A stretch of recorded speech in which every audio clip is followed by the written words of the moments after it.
They're going to read about this moment where all of the social media seemed owned and corrupted, and all of the media seemed owned and corrupted, and everyone said that the independent voice could never win, and still somehow, like every page that's ever been written in history, never said a time, we outnumbered them 1,000-1. The battle lasted a day. No one ever writes about that. They write about those moments when people reach down, when all hope seems lost, and a small group of people rise up and change the world forever.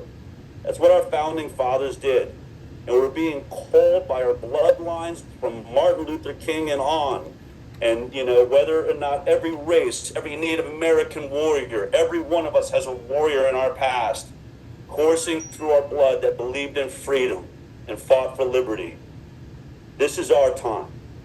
Let's write that history book. Let's write that chapter now together. Stop listening to the lies, stop listening to brainwash, and start telling the truth to everyone you know. Watch how many people you talk to will say, I love Robert Kennedy Jr., I just don't think he can win. We're halfway there. All you have to do is not convince them that Robert Kennedy Jr. can win. Convince them that when they vote their conscience, when they believe in themselves, and they go into that voting booth and they do what's right, that they will be a part of changing the world. This isn't just about Robert Kennedy Jr.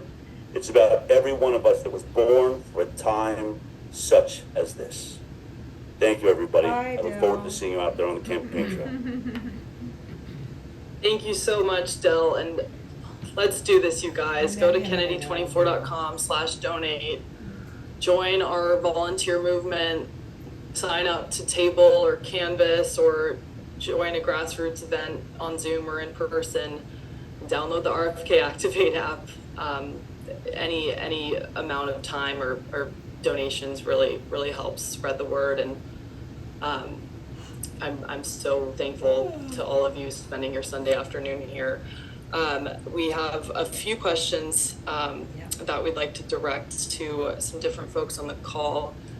The first question is for our campaign director, Amaryllis. Hello. Hey. Hopefully you guys can hear me. I've had a really unstable connection throughout this. It's frozen a few times, so I apologize. They're working on the wires outside today. But go ahead, Bridge. It's been incredible. So Bobby mentioned some of the discrepancies in polling, and why people might see one number and feel one way when the polling method wasn't super honest. So Eric Bodenstab had a question. Should we believe some of the major polls that have Bobby's ceiling at 10%? That's a great question, Eric. And I my gut is that by asking it, you know the answer is no, and you're right. The methodological fraud that goes on in polling is truly astounding to watch. I mean, you would almost admire it if it weren't so insidious for our democracy. But when you look at the sequencing of questions, the appearance of a two-way horse race with the only other option being other. Once you tap other or click other, it expands. In the latest Emerson poll, you don't even have Kennedy there as an option. I've shared this one on X, but it lays out Chase Oliver and Jill Stein and Cornel West, but no Kennedy even after tapping other. When the reality is that we're far enough through the cycle now that we know that we are going to be on all 50 ballots. We have our certifications, and the options need to be laid out the way that they are on the ballot. And when that happens, we see our numbers double, and often more than that. In addition to which, there is an astounding meddling with the weighting of independents, Democrats, and Republicans compared to their representation in the population. Obviously, Bobby leads with independents, and it is one of the the easiest ways to shift his numbers is to bring them down in the low 20s, the representation of independents in a poll. When we know, I mean, in the most recent Gallup poll, 51% of the country identifies as politically independent, the largest voting bloc in the country. In addition to which, each of these polling companies has their own kind of orthodoxies around how they judge likeliness to vote, and how they weigh the opinions of each of the different demographics that they measure. And the narrative is that this is supposed to reflect people's propensity towards turning out to vote. But of course, we know that there's a vicious cycle that exists in this country, which is that the two major parties never bother to engage with vast swaths of the population, especially the younger voters, voters of color, voters who make less than $100,000 a year, namely the voters who have been completely left out of the vast wealth generation that has gone to a smaller and smaller sliver of the population because it has been stolen from everybody else through money printing, through inflation, through spending money on wars overseas instead of investing hard-earned taxpayer dollars right here at home. And so because these groups that are most drawn to somebody who is speaking as a leader to their needs, to talking about bringing all of us together, recognizing that if you're spending a third of your working life away from your family, sacrificing your time with your children and in your home to be working for the government, that's almost a third of your time, and you're handing that taxpayer money to the government, that you should have a say in what is done with it, and that it should be invested in your community, in your schools, in your healthcare, damn it,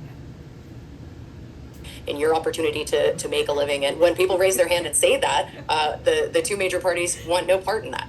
And as a result, we see these different cohorts that are way vastly overrepresented in our coalition, underrepresented in the other two, and underrepresented in all of these polls.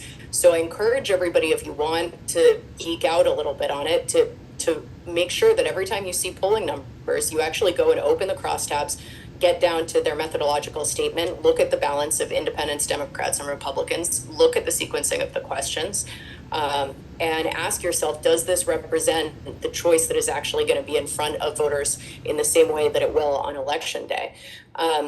To Bobby's point, my connection froze right as he was talking, so I couldn't weigh in then. But to Bobby's point, after Ross Perot 3 decades ago, when frankly things were a lot less divided and corrupt than they have become today, the self-fulfilling prophecy of polls became very evident, right? You have a plurality of voters, which is what you need to win the electoral votes of each state, saying, yeah, I would have voted for Ross Perot if I thought he could win.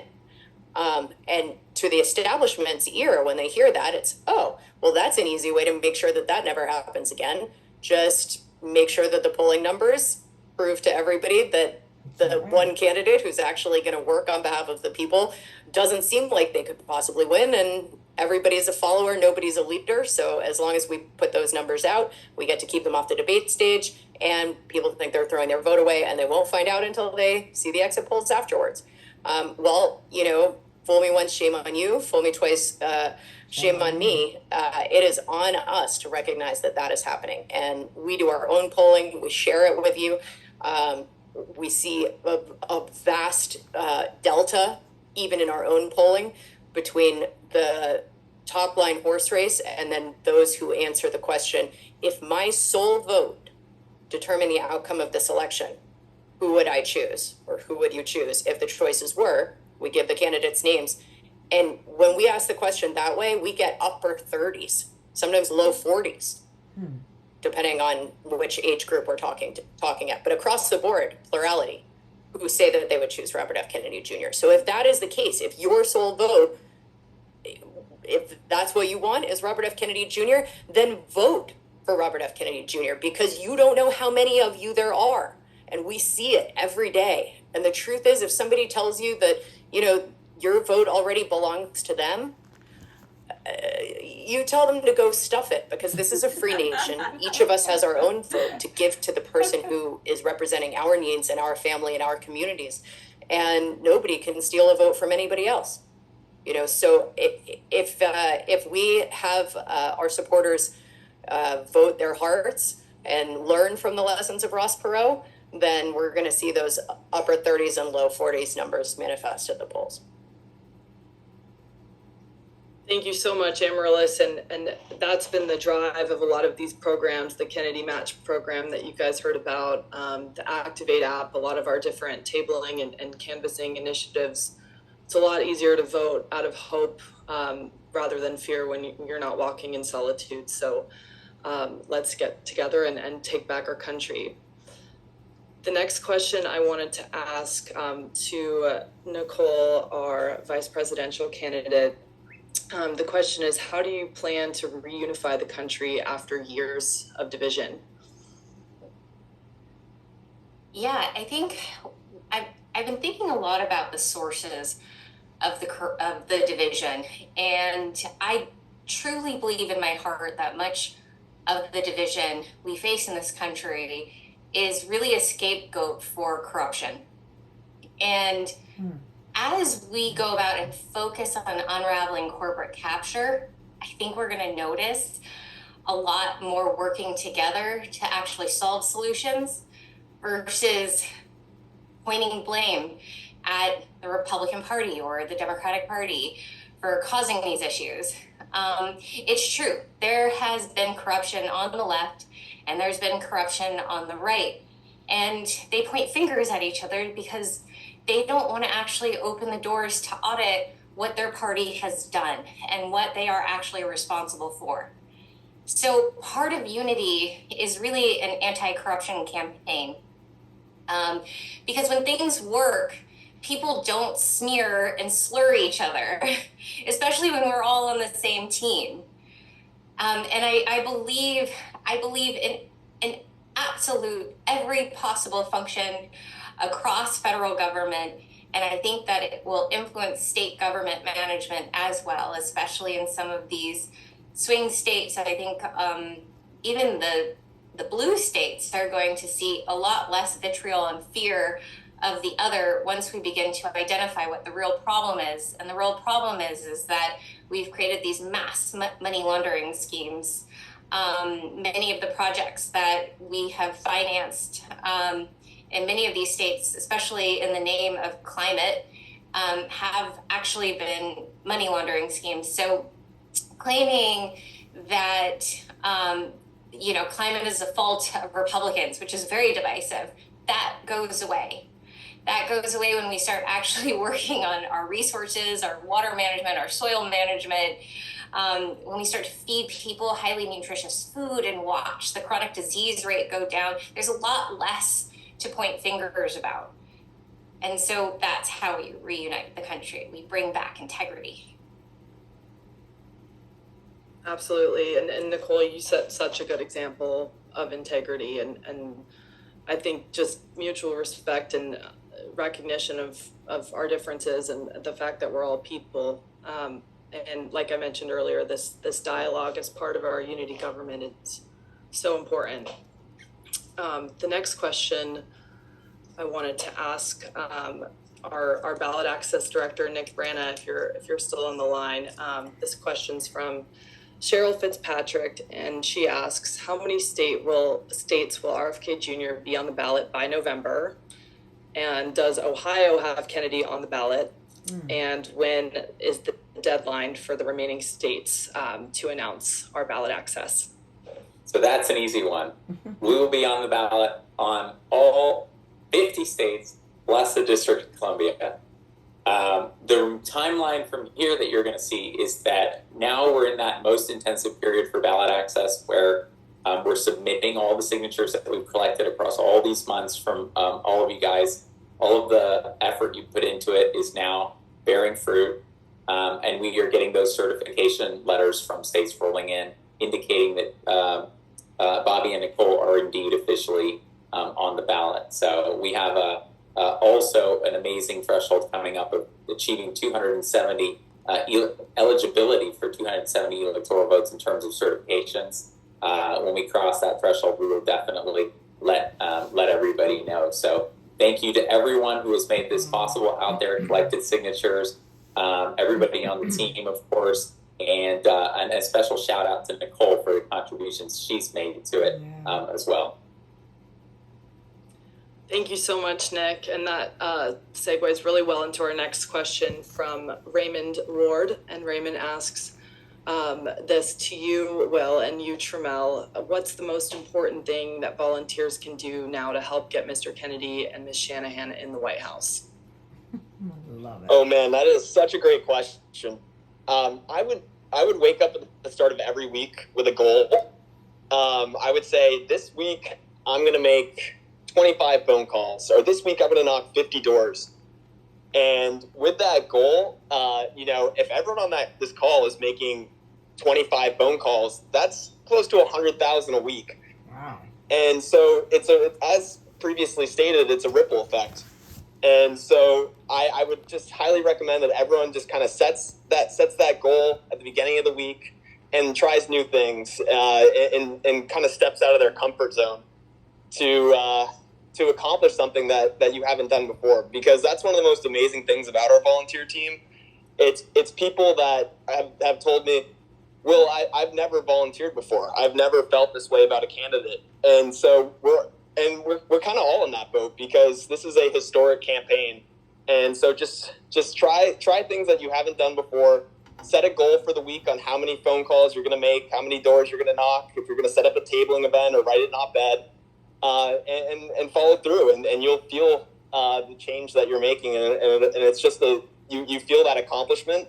And if everyone's doing it, it's a ripple effect and a snowball effect that is super powerful. So that'd be my advice. I guess also you could wear a Kennedy hat or a T-shirt every time you go to the grocery store or down to the bus stop and rep the campaign. That always leads to amazing conversations. And so there's really a lot of ways to do it, but set your weekly goal and then follow through on it. And I would like to add, we have 93 days left, so we should try to be having these conversations in all the spaces that we can, with family, with friends. If you at the barbershop, if you at the grocery store, no matter where you at the gym, let's try to have these Kennedy conversations. There's 41,700 zip codes in the United States. That means we need at least 41,700 people talking Kennedy all the time in these various zip codes, doubling, tripling, quadrupling those numbers, and just getting people involved. Right now, as it was said earlier in the Zoom, that we're being basically censored and not being allowed on all these different media stations. But one thing they can't stop is word of mouth. So we got to continue to have these Kennedy conversations, like Will said, wear the gear. And just try to get involved whichever way you can. If you donate 30 minutes a week or 30 hours a week, every second is very valuable. Remember, 93 days left after today. And if we want to see Kennedy in the White House, what we got to do. Get involved and be the change that we want to see. Absolutely. Thank you so much, Trammell and Will, for leading our field efforts and ground game in every state from Alaska to Florida. We couldn't do this without you, and our volunteers are truly the backbone of this campaign. So if we have one more question before we wrap up, I know we've gone a little bit over time, but I want to welcome Jonathan Hiller, our director of content, who spoke earlier about a couple of different initiatives. This question is from Eric Tiberis, and he asks, as we've seen during your campaign, left-wing media refuses to give you proper coverage. Anytime they did cover you, or Bobby, he's talking about Bobby, it wasn't really fair. What can we do to fight against censorship in America so this doesn't happen to continue to future candidates? Ooh, that's a heavy question, but a very good one. So there's a couple things I'll say, that we do, and then there are many, many things that you can do. First of all, from a digital platform specific perspective. So we engage supporters and we put out our information on multiple social media platforms. So we diversify the ways in which we communicate our messages. So for instance, if Meta is censoring us, we can bring attention to that on X, and vice versa, and many other, different ways that we can sort of use the different platforms to point out a platform's censorship. So that's one thing we do, which has gone really well. I will say X has been amazing in terms of its commitment to free speech, and a lot of our information is getting out there. You all are sharing it, which has been really wonderful. Another way that we do it is we diversify through making sure that we identify and book Mr. Kennedy on independent media. This is a big deal. He said, I think the next president is going to be the first podcast president. So that has been incredible for us. A lot of you have seen him on Joe Rogan. Admittedly, that was one of the first interviews I saw, and I was like, oh wow. So that he gets booked on these independent media platforms, these independent podcasters, journalists that allow us to get his message to people. And then also, just from a legal perspective, we can challenge censorship in court, and we have partners in our sort of legal advocacy groups that help us with that. So that's sort of on the campaign side. And then the biggest thing is what Trammell said was, they can throttle, shadow ban. The main thing I would say is if you find something that stirs you, if something really stirs your soul or your heart, text a video link to somebody. They can't censor that. That is one of the most beautiful ways that you can communicate to someone that not only do you think, hey, this is a really interesting message, but also that you're a Kennedy supporter. That is one of the main things is sort of a psychic threshold of supporting someone who is telling the truth in a time of deceit, I think is the George Orwell quote, is revolutionary. And what we are doing here is revolutionary. We are ensconced in a culture of deceit. And there is one person running for president who is telling the truth, and that is revolutionary. So you are a revolutionary if you also tell the truth. So I would say if you have the time, if you're stirred, if you can send this to somebody, send a message, send a podcast, say, oh my gosh, maybe start with a 2-minute video like, wow, this is really interesting. And then maybe send a 45-minute video of a podcast that he was on. There's a great way. I think there's just so much information. We have the most dynamic human being. My job is easy. We just put him on camera, cut it up, and put it out there. I mean, we really don't do much other than that because he is incredibly dynamic.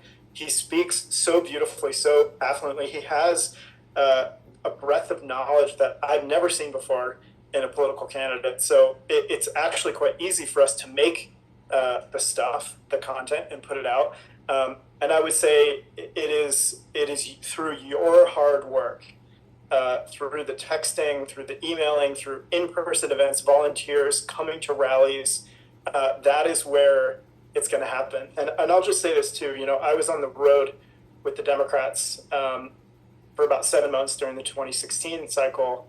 And one data point, and I think of sort of all of these different things as data points. One data point that was really beautiful to me to observe was I have never seen the kind of enthusiasm that I've seen when I see Bobby on the road, and I my job is to observe, record, and create these little spots for us. But one thing I have to do is key into the people what are their reactions to hearing him speak? Like, what did they feel in their heart and soul? And I see it in their eyes, and I see the emotion, I see the hope. This is to me a unity election, and we will unite the country if we hope enough. We have to have that hope in order for us to unite the country. And I see it in all of your faces when I'm at these events. And that is a strong, strong data point. And I'll say, mainstream media is always going to be difficult. I mean, if you follow the money, the pharmaceutical companies make billions of dollars advertising on mainstream news, and Bobby has committed to ending advertising from the pharmaceutical complex on mainstream news. So yeah, they have no incentive to have him on those platforms. But again, this has been and will be a people-powered movement. It is up to all of us. It is up to you. It is up to me. It is up to this entire team to mobilize and make sure that people hear his message. Because when they hear it, they get it. And that we're doing the best that we can. We're asking you all to do the best that you can. You are, and we're gonna do this together. Thank you so much, Jonathan. And yeah, to echo that, I think the best way to fight censorship is just by having more and more of these interactions. On our app, you'll find tons of videos in our materials section of Bobby, of Nicole, of our volunteers hosting lemonade stands and sending those around to your networks that, you know, really sparks a ripple effect and puts Kennedy Shanahan in their minds, and then they can speak about the campaign is really crucial. I want to invite Amaryllis Kennedy, our campaign director, back up to close this out and really just thank you all so much again for spending the day with us. And I hope this has left you feeling inspired and excited to vote for Bobby this November. Thanks, Bridge. You know, closing here, one of the questions that I see, you know, that we didn't have time to get to formally, but I'll just touch on because it moved me, is about what hope Bobby brings for our children and for our grandchildren. And that question really struck me because, first of all, I see it in the polling. We have extraordinarily disproportionate support among parents who have kids under the age of 17 and among voters who are themselves under the age of 40. So I think that the concern over our future is a huge part of what drives so many of you, so many of us. It certainly was with me. I have a 2-year-old, a 5-year-old, and a 15-year-old while running this campaign. And, you know, I wish I could put bricks on their heads because they're growing up while I'm working 20 hours a day. But it is for them. And I know that's why all of you take time away from your families or out there with your families fighting. And for me, it was looking at them and wondering whether, you know, when they graduate high school, are they going to live in a country where if they say the wrong thing on social media, you know, their bank account gets frozen or their passport gets confiscated? And that would have sounded preposterous to me a few decades ago, at least in this country. And it doesn't anymore. And to me, you know, when I was a kid, my parents took us to Civil War battlefields on the weekends a lot. And my brother and I loved that in the gift stores, they had these long envelopes and you would take out the documents and they were on the old parchment paper and seemed like, you know, the original Declaration of Independence, the original Constitution, the Gettysburg Address. And we loved these things. My brother and I'd sit in the rear facing seats of our Volvo station wagon and, you know, exchange them. And life, liberty, and pursuit of happiness, to me as a kid, the idea that pursuit of happiness was a founding ideal for our country, the audaciousness of that has inspired me my entire life. And yet today, all three of those things, so central. I mean, life, our actual years, sacred years on this planet, are increasingly under threat. We're increasingly sick and we get fewer of them. You know, in 1970, if you lived in this country, your life expectancy was on par with other developed countries. And we only spend 7% of our GDP on health. Now it's 18%. But if you're born in this country, on average, you die 5 years earlier than living in any other developed country on earth. And that's 5 years with your grandkids and your family waking up and seeing the sunrise. And so how can we have been guaranteed life as an inalienable right and be losing it by the day and month and year because of health being so devalued by our leaders for these past decades? And then liberty, I think we've all seen our constitutional liberties continue to be eroded. Yeah. People across the entire political spectrum through all the Gallup polling agree that we are getting less free, not more free in this country, regardless of their political affiliation. And that means that we are leaving our children and our grandchildren a lesser world, a lesser country, a lesser life than we were given. And that is not our job here. Our job is to be good ancestors and leave things better than we found them. And then that best of all of the inalienable rights, the pursuit of happiness, originally it was actually going to be economic well-being, and it was replaced. The pursuit of happiness was added because it was even more expansive. But to go and pursue whatever happiness is for you, whatever your God-given purpose is here, there are basic needs, She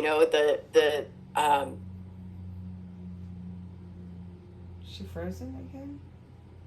the need for shelter and for you, to this community and to your family and society. And we are losing that.